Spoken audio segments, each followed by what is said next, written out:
Welcome to this edition of Your Weekly Dose of Nonprofit Podcast, the podcast that delivers actionable items you can implement at your organization right away. I'm your host, Ephraim Gopin of 1832 Communication. Today, I'm really happy to have with us a nonprofit marketing strategist, Maria Bryan. Maria, how you doing today? Hey, I'm doing okay. Happy to be here. Good, we're happy to have you.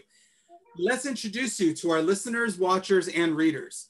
Maria Bryan helps founders create thriving nonprofits by marketing on purpose. She provides practical strategies and empathetic coaching to nonprofits ready to amplify their mission and message. She has over 10 years in marketing communications in the public sector, a master's degree in public administration, and a bachelor's degree in journalism.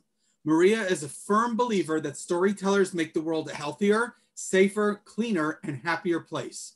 In today's episode, we're going to discuss marketing strategy. Let's dive right in. Maria, how do you define marketing on purpose? So, purpose-driven marketing means two things to me. I'm attracted to those, of course, who are marketing things that make the world a better place. So a lot of times that ends up being in the nonprofit public sector. Sometimes it's ethical businesses. So as a start, it means to be marketing something that is ethical and is promoting some kind of positive change, right?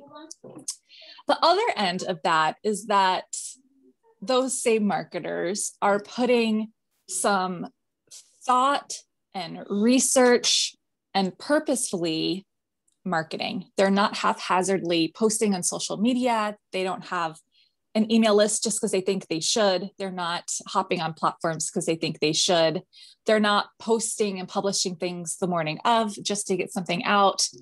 They are doing it on purpose. There is a goal in mind. There is an audience in mind. They are doing things to bring them forward. I think that it's less is more in marketing, and the more focused your efforts are, the more successful you'll be in reaching those goals. Okay, so you just mentioned goals. You believe that marketing goals shouldn't just be numbers. Goals should be thoughtful and well-researched. Could you give us a bit of a behind-the-scenes look at that process? Absolutely. So let's start with social media. For the longest time, people tended to be on, everyone had their Facebook and their Facebook page and their Twitter and their LinkedIn, or maybe then Instagram came in because their board told them to, or because so-and-so nonprofit is doing so. And then of course, like the metric that's important to them is just following growth on those platforms. And without a little bit of trend research, you're really going to get frustrated and feel let down with your marketing efforts. So I think the biggest example of that right now is for lots of reasons, but especially with the scandals in the past few years around specifically Facebook, around the US election.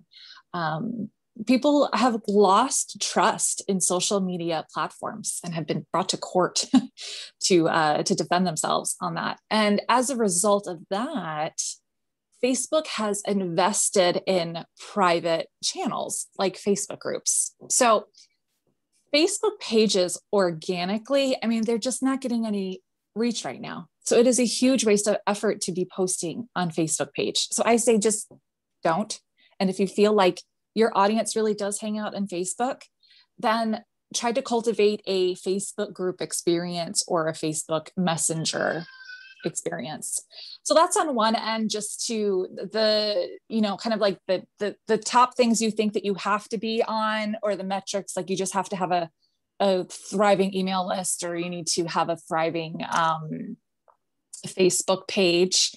And I had this one client who had phenomenal traffic to his blog from his Facebook page. Just like hundreds of thousands of people going to his blog from his Facebook page. And then 10 years later, it's just trickled down to nothing. There's been absolutely no pivot. I know that word we're all sick of hearing in 2021, but he hasn't really adjusted in the past 10 years, and he doesn't understand why.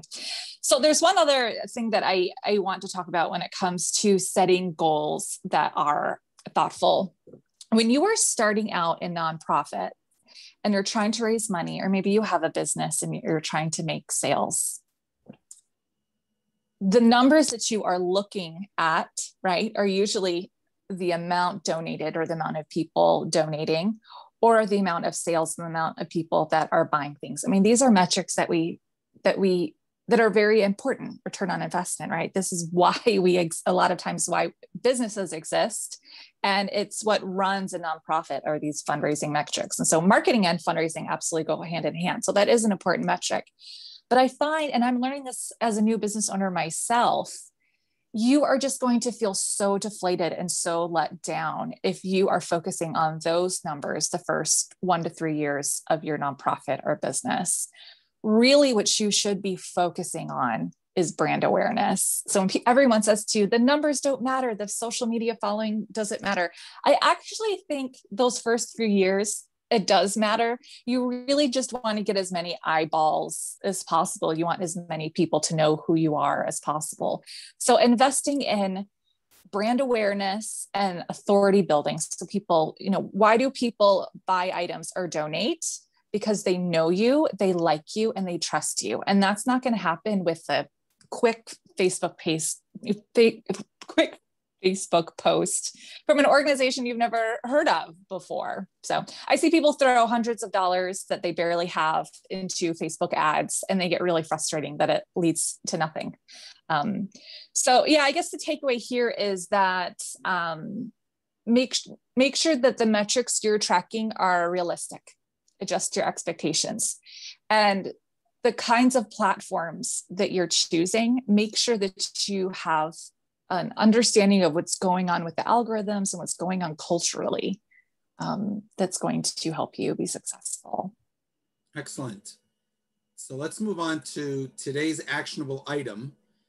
I'd appreciate if you could tell us 3 absolute has to be included in any nonprofit marketing strategy. Okay. The first one is your mission statement should be prominent on your strategy, no matter how short or long your strategy is. Your mission statement is going to be your North Star, is going to ground you. If you start taking on marketing activities, because again, your board told you so, or this nonprofit is doing this or that, and it doesn't support your mission, if it doesn't bring your mission forward, if it doesn't help your organization grow, it is not a worthwhile goal. So I always tell people, and since I've started in nonprofit marketing in-house as a nonprofit communications manager, have always had my mission statement prominently on my marketing strategies and plans. So make sure that you're doing that. It will really ground you when you are adding too much on your plate and you need to take, maybe you're in a season of needing to take things off because you're a small team or your team is maybe getting smaller. Whatever is going to bring you closest to your mission statement are the things that you want to keep. So that's number 1. Number 2 is having a deep understanding of your audience. So when you are thinking about your messaging and the kind of language and copy that you're using in your marketing, understanding your audience is crucial. And when you, of course, are choosing your platforms, it's crucial to understand your audience. And I can give a really quick anecdote on that. When I'm living in Florida now, but when I lived in New York City, I volunteered at a really amazing organization called GEMS, which worked with girls who were formerly in the commercial sex trade as children. So they were young, they were in their early teens. And I noticed that all of the social workers would communicate with these girls through Facebook Messenger, which you're able to make calls on Facebook Messenger.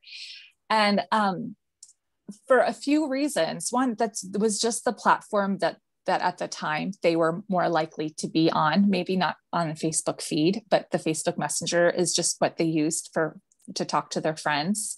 But also they didn't have a data plan. So they used Messenger through Wi-Fi. So that is just such a brilliant way to understand your clients, understand the people you serve, and not try to call them, not try to email them, not try to reach them on LinkedIn. And it just seems so obvious, but you have to reach people where they are. You have to reach them where they hang out. So it's worth taking the time to understand where your audience hangs out for fun. Think about where they go just to let their hair down, and then where they go professionally, especially if you're looking for, just to network yourself, or for donors. Think about where they hang out professionally, where they might be in that kind of mindset. So that's my second one. The third one, of course, every strategy should have metrics, right? You want to measure so you're succeeding. You also want to measure so when you're not succeeding, so that you can try something different. There's the kinds of metrics that I have found really, like, I've dug a little deeper into the kinds of metrics that you can use, and have learned recently actually about this concept of lead and lag metrics. I don't know if you've heard of this concept, but these are two different kinds of metrics. The lead are the actionable things that you're doing to reach your goal, whereas the lag is the end result that you want, but you don't necessarily have control over it, right? So people tend to use the example of wanting to lose weight. So the lag is you want to lose 10 pounds. The lead is that you are going to adjust your diet and you're going to exercise 3 times a day. So when we're thinking about marketing, maybe you want 5 new people to join your amazing program, right? So the 5 new people is the lag, and the lead is that you are going to send out 10 emails to your email list. You're going to promote it on Instagram 3 times because that's where they hang out. And you are going to launch let's say like a referral program where the people who are already in the program get some kind of incentive to invite their family and friends. So you have the ultimate metric that most people already have in place, that they have this end goal that they can think of. But the thing is, you really, truly, at the end of the day, don't have control over exactly how many people are going to donate, how many people you're going to reach through your ads, et cetera, et cetera. But there are things you can control. Especially if you're managing a team and you've got a couple of people who are helping you with these goals. Setting up these lead metrics are just going to keep everybody on the same page. And this is what it's going to take. This is what I expect. This is what we need to do to reach these lag goals. So that's my 3. Excellent. I like all 3, but that lead and lag one I like very much. I think so too. That's good. So Twitter, Facebook, TikTok, YouTube, Pinterest, Snapchat, Instagram, Spaces, and 1,000 other platforms. How should a nonprofit go about determining which platforms they should have an active presence on? They should ask their board what their board thinks, and whatever their board says goes. So this goes back to deeply understanding your audience, right? And I just can't reiterate this enough. With all of my clients, the very first exercise we do are audience personas, where you're actually taking a group of people. So maybe you serve teen boys, right? And then you actually create a person, his name is Carlos and he's in junior high and he loves baseball, whatever. And so then all of your marketing and communications is targeted towards Carlos. And then no matter what teen boy you are, you're going to feel like this organization is talking directly to you. And when you do that, you're going to start using platforms that make sense. Another way to have an understanding of which platforms your audience hangs out is just to ask them.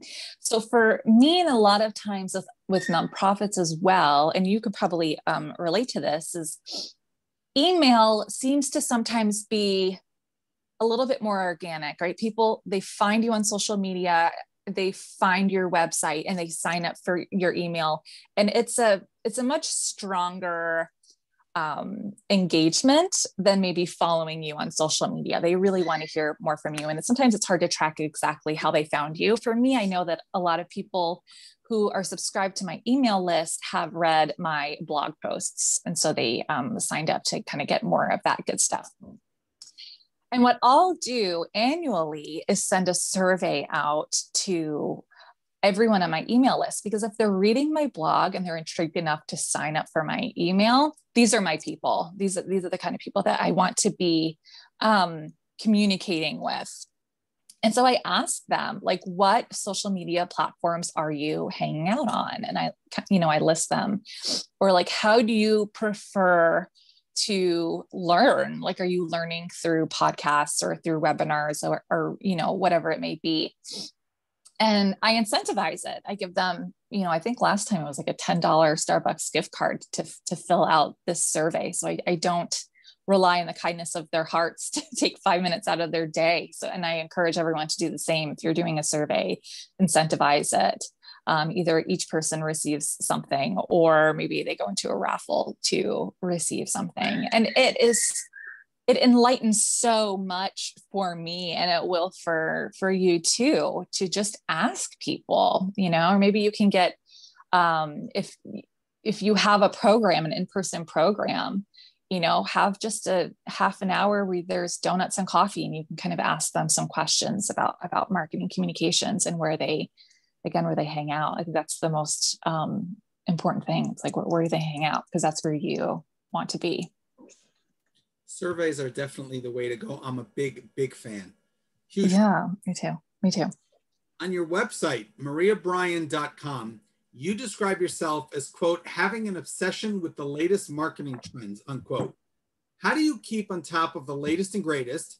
And are there tools or platforms you'd recommend nonprofits use to stay on top of trends?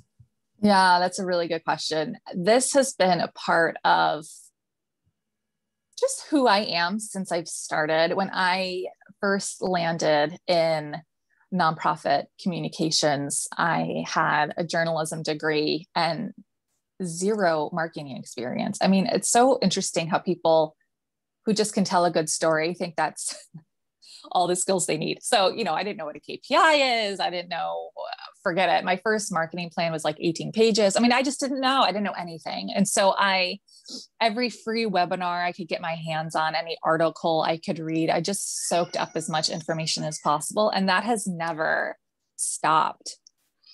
So, I mean, that's what I encourage everyone to find a platform that they like to absorb information. So, when I was kind of working in office, those were webinars. Like I could just kind of take a break and watch a webinar on my lunch break. But now, because I have kids, so you can probably hear screaming in the background, I listen to podcasts. So, there's We Are for Good is a nonprofit podcast that I really love listening to. Pia Silva is not a nonprofit. She's in business, but she is just a gold mine of marketing, smart marketing advice. So that's just kind of where I am in life. I don't have time to really watch webinars, but I can listen to a podcast as I'm, filling the dishwasher. I really love sitting down with a good marketing book. And I know that sounds like who does that on their free time? And I don't do it much because I don't have that much time, but there are really great, Seth Godin and let's see, you might have to do this on your show notes because I don't have it with me, but there's a really good storytelling book that I still haven't read. It's on my bookshelf. I promise I'll send it to you after this. This author who's just not coming to mind because I don't have enough coffee, but I've been reading his books for years, and when I was younger, and he wasn't even writing about marketing. And now that's his whole shtick. It's like 10 years later, I'm like, oh, Donald Miller. It's Donald Miller. And he's writing a lot of marketing books right now that are really phenomenal. So yeah, so I would say wherever you like to get information, maybe it's on YouTube. I remember when I first started my business, YouTube is where I went. That was just a platform that was easy for me to kind of get information. So yeah, I hope that helps. Never stop learning. You've never reached, especially if you're in marketing, because marketing is the wild, wild west. It's just ever changing. So it's worth continuing to learn. I hope the audience is listening. Maria just mentioned basically my favorite hashtag, always be learning. Yes. Always. The second favorite hashtag is always be testing, which you had also mentioned. So. Yes, absolutely. Absolutely. All right. So let's move on to the lightning round and learn more about you. What got you started on your nonprofit career path? So like I said, when I was an undergrad, I was studying journalism. This is before print died.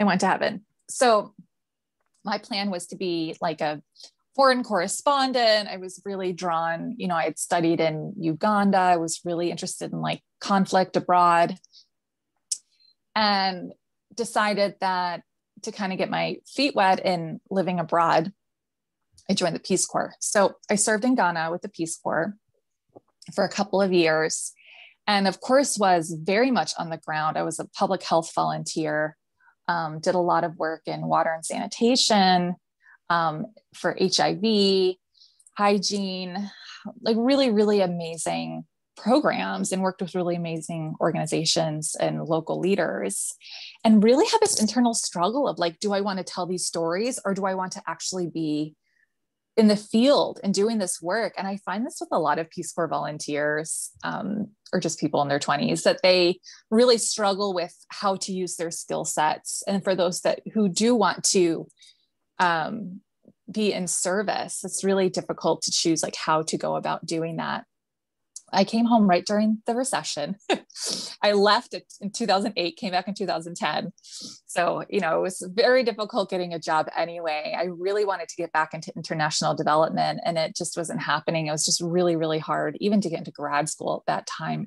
That was a difficult time to enter back into the workforce, but landed in nonprofit communications, which was the perfect reconciliation of my love for telling stories and my passion for making the world, a better place, trying to have a piece in doing that. And once I realized that was it was nonprofit marketing communications, I never really looked back. So for about 10 years, I worked in-house in some of the largest nonprofit, public health nonprofits in New York. I got my master's in public administration.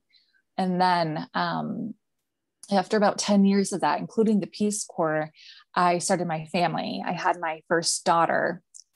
And the thought of going back to my 9-to-5 with a newborn, I had this, I say it's an aha moment, but what's the slow version of an aha moment?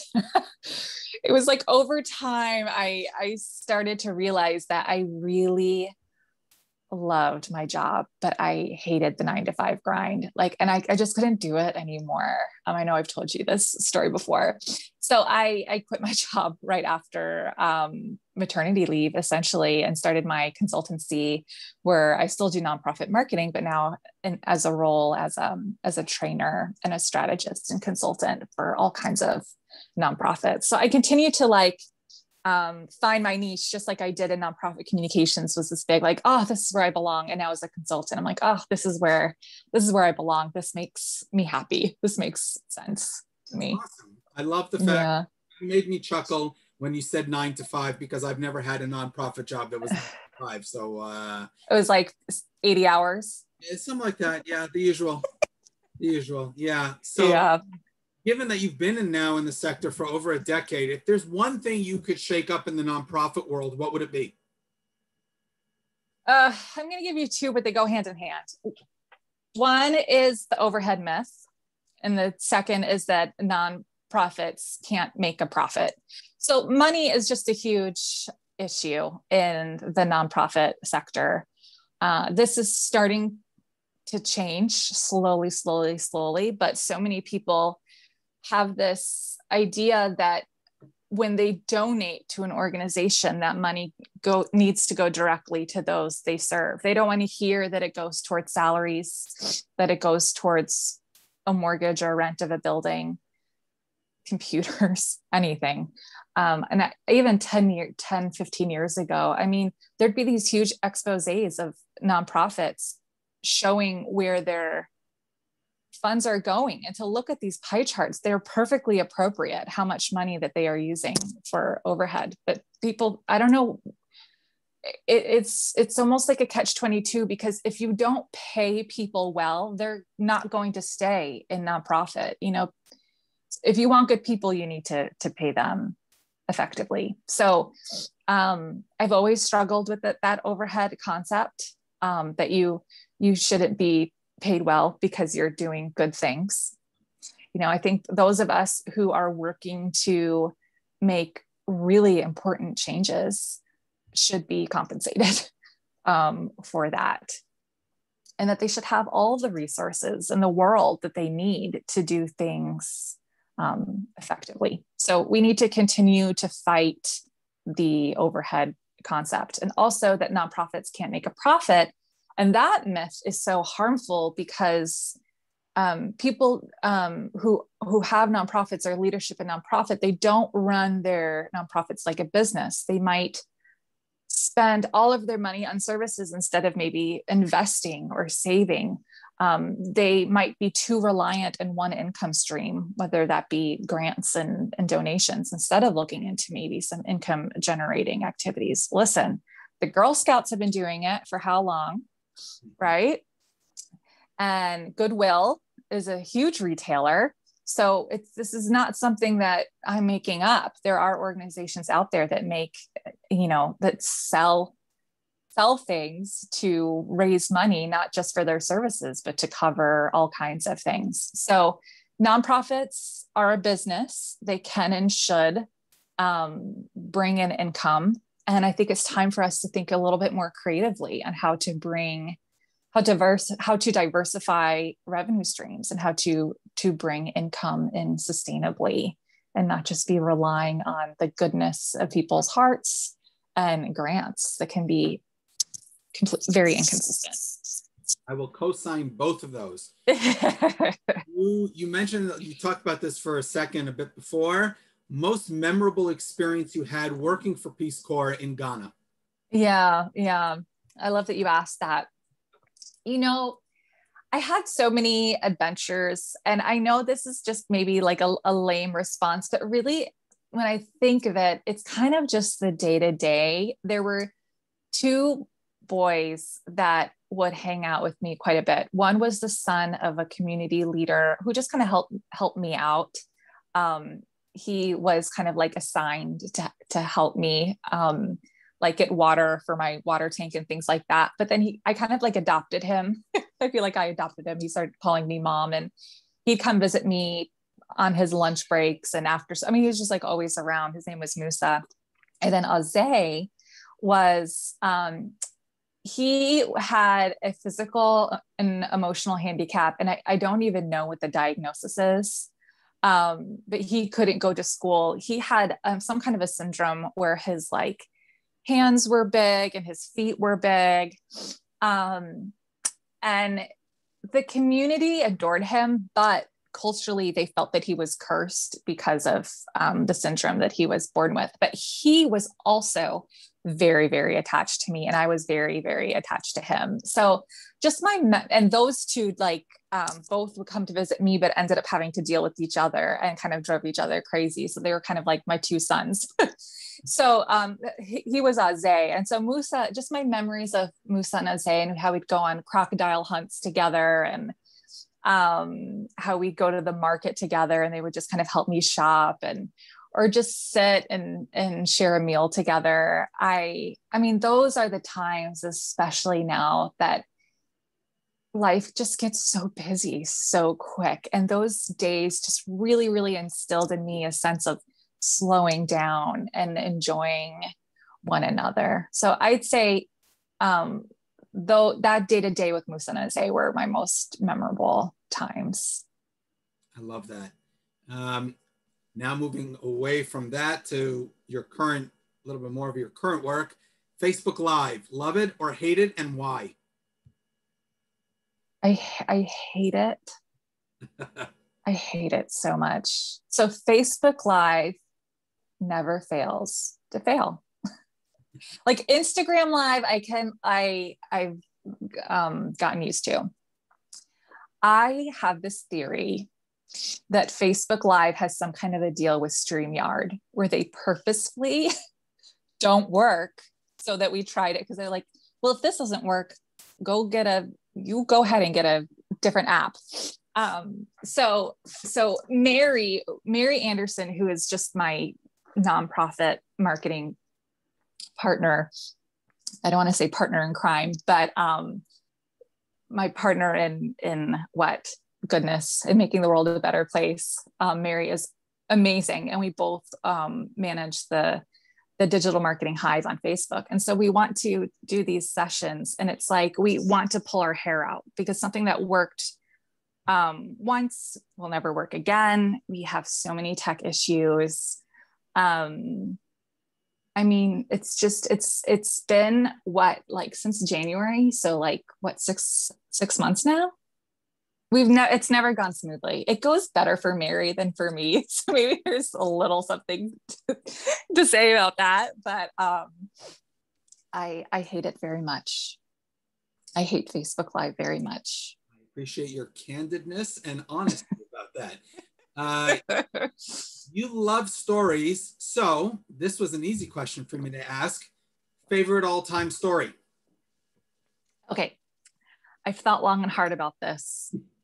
Now, my ethos is that stories change hearts and minds, and that they are pivotal in change, in making the world, like I'd said, a healthier, cleaner, safer, better place.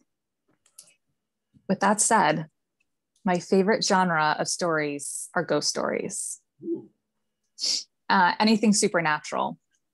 And specifically, my favorite story to tell is that my mom bought a farmhouse in upstate New York that we very much believe is haunted. And we have all had really crazy experiences up there, and I won't get into it. And if you want to have another episode, I can tell you all these stories. I'll just leave you with this. We found a newspaper clipping from the 50s. After all these weird things were happening, we found this old newspaper that said that this particular house was a haunted house, and told a story about a murder that took place in like the 18th century. By like, it used to be an inn. And my uncle, who was helping to do a lot of renovations for this house before it could even be inhabitable, found bones in the basement and stuck these bones in the foundation, like totally desecrated, like stuck these bones in the foundation of the house, and like, forget it, like things got so crazy after that for a long time. So we have tons and tons of stories, but it just brings me so much joy to hear a good ghost story. It's always been my favorite genre of story. That's an interesting one. That's different. I like it. It's different. All right. Lastly, we will turn the table. You get to ask me one question about anything at all. It doesn't have to be nonprofit related. I've got no idea what's coming. Go ahead. All right, here it comes. Do you have a supernatural or ghost experience? Wow. Me personally, no. However, in my family, yes. Now, do I want to say supernatural? It's not necessarily supernatural. But I can say like this, I got to go back. So it's my great grandfather was very sick as a little boy. And his mother, so my great grandmother, was in synagogue, and she went up to the ark in the middle of services, not something that people do, certainly, that's not the norm. And she walked right up to it, and she opened up the curtain of the ark, and she prayed. And the family tradition is she prayed, "Take me and let him survive." And she died, and he survived. And that's my great grandfather. He survived, and then, here I am today. Hi. So that's just one of those. Amazing. That's one of those stories. And that to me is, there's a family tradition that's what happened. Yeah. So we're like, okay, it works. Yeah. Keep to it. And keep that story going. It is. And the other one is not necessarily supernatural. It's just, for me, has a little bit of a connection. My grandfather, my youngest son, was born on a Tuesday evening. So in Jewish tradition, we have the circumcision ceremony 8 days later. Mm-hmm. And the Sunday afterwards, so a day and a half before his circumcision, my grandfather passed away. And even before he was buried, my son was named after him. And I kind of, you know, I have an uncle who calls my son the conduit. That's what he calls him, because he said, you know, this is my uncle. He was the son of my grandfather. And he says, because he's that connection to my father. That's how he looks at him. So I kind of, when I think about it and I sit down for a second, I go, it's quite crazy, but it works for me that, you know, one generation went, but we already have another came. Yeah. So, and not supernatural, but more kind of experiences within sort of. Yeah. Those are mine. Do they have similar personalities in any way? In some ways, yes. In some ways, yes. And that's, you know, it'll be interesting to see as he grows up, how he grows up and what he grows up. And then I can really look at it and go, yeah. Oh, he's a teenager now, so he's, you know how teenagers are. We'll wait till he becomes an adult and then we'll see. But my father will certainly say, because this is his father who passed away, he will see my son and my father will say, that's just like my father. My father sees it. So if my father sees it, I'm like, okay, it's there. I'm not going to deny it. I love it. That's, those are my ghost stories, as it were. Any other ghost stories for me are going to have to do with Friday the 13th or Nightmare on Elm Street. I used to be a big horror movie freak when I was a teenager and young adult. So those are the only other supernatural stuff I do. It probably wouldn't surprise you that I am too. And so that's my favorite. That's kind of where I was on that spectrum. But I haven't had any haunted houses that I've lived in, and I am hopeful not to. I'll leave it at that. No, thank you. It's an experience. I will trust you on that. Not my cup of tea, that's for sure. Thank you very, very much for appearing on the podcast today. I encourage everybody to connect with Maria on LinkedIn and on Twitter. She's Maria Bryan, CRTV. I also would suggest you can go to her website and learn more about her work with nonprofits at mariabryan.com. Maria, it was a pleasure learning from you today. Thank you. Thank you so much. This has been really fun. An absolute pleasure. Have a great day. All right, take care. Bye.